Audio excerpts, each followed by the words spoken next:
ação, tem uma duração de 4 a 6 horas de ação, e depois a gente tem os medicamentos usados para prevenção. Os de primeira escolha, né? Olha, se vocês observarem o corticoide inalatório, ele está incluído em todas as categorias, tanto nos persistentes, leve, moderados como grave, e você tem algumas associações, algumas alternativas, quando então a gente tem que ou aumentar a dose um pouco do corticoide, ou então a nossa opção seria realmente a alternativa de associação. Lembrar sempre que as etapas do tratamento incluem educação em asma. Então, o paciente para o qual é prescrito um medicamento profilático, ele deve ser sempre orientado o que fazer em caso de crise e como atuar, né? Tanto ele quanto seu responsável. E o controle do ambiente, que nós sempre orientamos, então, como deve ser feito. E depois que o paciente volta, então, a gente verifica esse estado, como falei anteriormente, esse estado de controle. Se o paciente estiver controlado, na maior parte das vezes nós vamos manter essa dose baixa do medicamento até que a gente estabeleça o prazo correto para a suspensão. Se não estiver totalmente controlado, considera-se justamente o aumento da dose, ou então você pode passar para uma nova etapa, e muitas vezes então a gente tem que estar sempre atento a essas condutas para recorrência. Lembrar então, mais uma vez, que os corticoides inalatórios, eles são as drogas mais eficazes para o controle da asma. O uso a longo prazo diminui a frequência, reduz as exacerbações, e não mostrou os estudos a longo prazo. A gente tem uma grande preocupação em relação a crescimento, em relação aos efeitos colaterais que os corticoides por via oral costumam causar, hipertensão, estrias, redução de crescimento. Os estudos até o momento, desde que em baixas doses e pelo tempo necessário para a gente tentar fazer a redução e suspensão do medicamento, não se mostraram realmente adversos, não mostraram efeitos adversos importantes.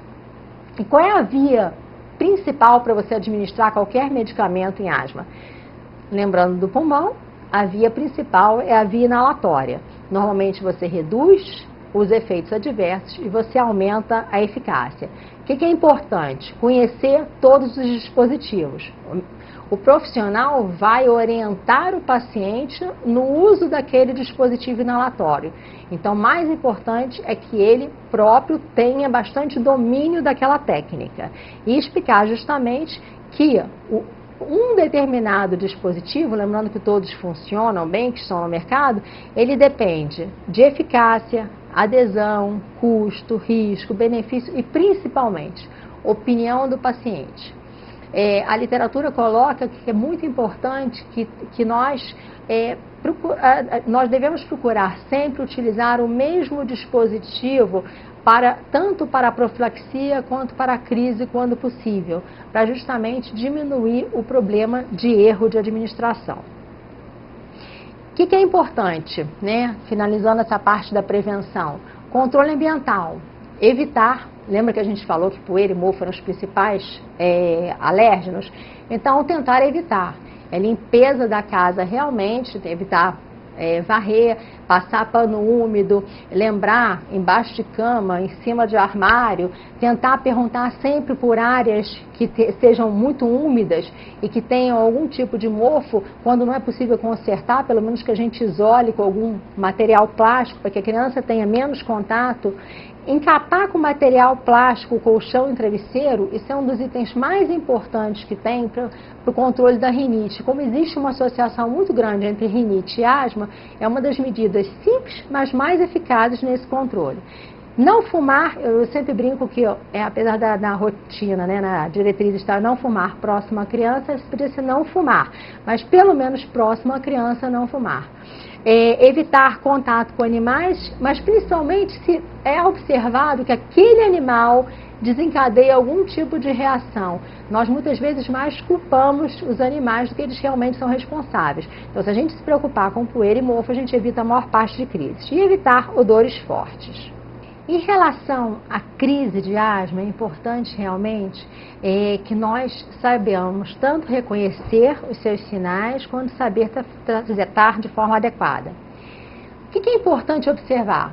O aspecto geral da criança, seu estado mental, aquela criança que está agitada, ela já pode estar com sinais de hipoxemia. Em compensação, aquela criança que está prostrada, sonolenta, ela já pode estar num quadro, inclusive avançado, necessitando de cuidados mais imediatos. Dispneia, o quanto a criança está com desconforto respiratório, que pode ser avaliado de várias formas, inclusive avaliando a presença de tiragem, o aumento da frequência respiratória e a fala. A criança que tem dificuldade de falar, às vezes começa a falar de forma entrecortada e às vezes não consegue nem falar de forma adequada, ela provavelmente está evoluindo para um quadro de maior gravidade. O uso de musculatura acessória também é um sinal de gravidade. Ela está necessitando de auxílio para poder facilitar aquela respiração. Sibilância, numa fase inicial, nós temos a presença de sibilos expiratórios. Depois os sibilos começam a ser expiratórios e em dado momento nós temos o que se chama de tórax abolido ou ausência do murmúrio vesicular, que justamente significa um critério de gravidade, é que a criança já está com uma dificuldade importante de respirar. Sempre monitorar a frequência cardíaca e respiratória, tanto quanto para ver a gravidade da crise, quanto para ver a evolução em relação ao tratamento. E quando disponível, óbvio, a medida do pico de fluxo respiratório e a saturação de O2, que existem aparelhos muito simples, que são os oxímetros de pulso, que podem fazer essa avaliação. A gasometria, ela fica reservada realmente às crises de maior complexidade. Aqui, então, o quadro, que a gente vai ver, mais uma vez, não há necessidade de decorar, nem é possível que nós saibamos tudo de cor, mas é importante que a gente observe a classificação. Existem quadros que são classificados como leve / moderado, que é a imensa maioria, que na verdade temos poucos sinais ainda de desconforto respiratório, mas a criança já está manifestando sibilância, ela já tem uma frequência respiratória aumentada, ela ainda consegue falar adequadamente, mas já manifesta sinais de dispneia. Nós temos quadros que já estão evoluindo para uma maior gravidade, em que se for haver uma correlação, a criança já tem sinais de hipoxemia e que ocorre uma sibilância, em geral, mais difusa, mais abundante, mais importante e já tem a presença de retrações. E a dispneia já começa a ficar de uma forma mais intensa.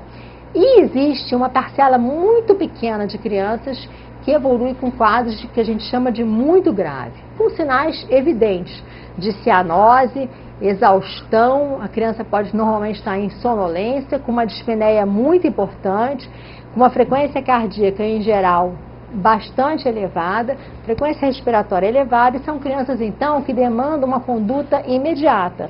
São crianças com numa unidade de pronto atendimento, elas são classificadas como emergência e merecem tratamento. Felizmente, uma parcela muito pequena de crianças que evolui dessa forma. Vamos então falar um pouco dos medicamentos mais utilizados para tratamento de crise. Os principais medicamentos para alívio dos sintomas agudos, sem dúvidas, são os beta-2 agonistas de curta ação. No nosso meio, então, os mais utilizados são o fenoterol e o salbutamol, por via inalatória.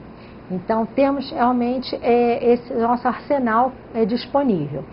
Quando na criança, na verdade, a crise se prolonga, né, infelizmente, na nossa faixa pediátrica, normalmente as crises acabam tendo um caráter mais prolongado, porque o fator desencadeante, muitas vezes, são quadros virais.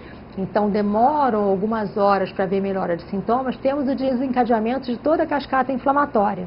E por isso, muitas vezes, temos também que utilizar os corticoides orais por um período curto associado aos beta-2 agonistas de curta ação. Raramente, hoje em dia, utilizamos, apesar de eles constarem ainda nas diretrizes nacionais, raramente utilizamos hoje em dia o brometo de patrópio, que é um anticolinérgico que foi muito utilizado em associação aos beta-2 de curta, hoje tendo um caráter muito reservado para crianças de baixa idade e normalmente crianças que estejam internadas e não para uso de âmbito domiciliar. E o que é importante? Avaliamos o nível de oxigenação daquela criança, seja por meio de um saturímetro, seja por meio da gasometria, claro que em situações de crise de maior gravidade, e fazemos essa suplementação de oxigênio quando necessário. A criança deve ser mantida bem hidratada. Havia um conceito anterior de uma hiperidratação que vimos que não é necessário. Na verdade, basta manter um bom nível de hidratação. Os beta-agonistas de longa ação, eles não têm recomendação para uso em crise. Embora saibamos que o formoterol tem um início de ação rápido, não há indicação em nenhuma diretriz para que ele seja utilizado como medicamento de crise. As xantinas estão cada vez mais em desuso. Elas, na verdade, elas têm a sua dose terapêutica muito próxima da dose tóxica e têm poucos benefícios. Elas são reservadas realmente para pacientes que já estejam normalmente em unidades de terapia intensiva e que mesmo, por exemplo, o uso do salbutamol já até por via endovenosa, com o paciente monitorado, não está trazendo bons resultados, e algumas diretrizes trazem que pode ser feita uma tentativa com as xantinas. Outras alternativas, da mesma forma, o sulfato de magnésio e a mistura de hélio e oxigênio, o hélio-ox, realmente são reservados para unidade de terapia intensiva. Aqui, então, eu sempre brinco que esse esquema, apesar de constar das diretrizes, ele assusta um pouco, e é importante que nós tentamos decifrá-lo e lendo passo a passo, e que, então, o mais importante é que esse paciente seja bem avaliado, seja repetido normalmente. Nós repetimos o beta-2 até 3 vezes, mas sempre reavaliando, com intervalo de 20 minutos, sempre reavaliando o paciente antes de uma nova dose para avaliar justamente a melhora.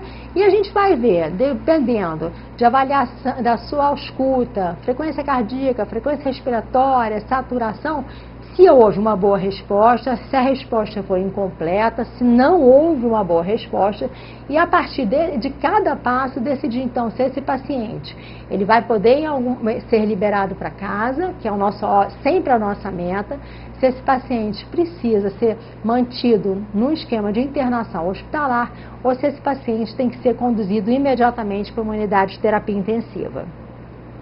Aqui é só uma simplificação, então, mostrando que a gente pode ou utilizar a nebulização com o salbutamol ou fenoterol. Aqui no nosso meio nós não temos a terbutalina na forma inalatória, ou então com cada vez mais utilizado o espaçador com o aerossol dosimetrado.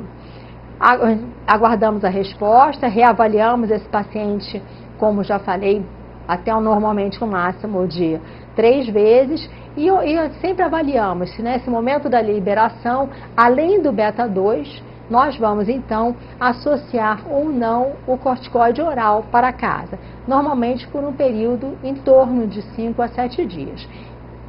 Que é importante? Consideramos muito importante que esse paciente não seja avaliado somente como um paciente naquele momento de crise.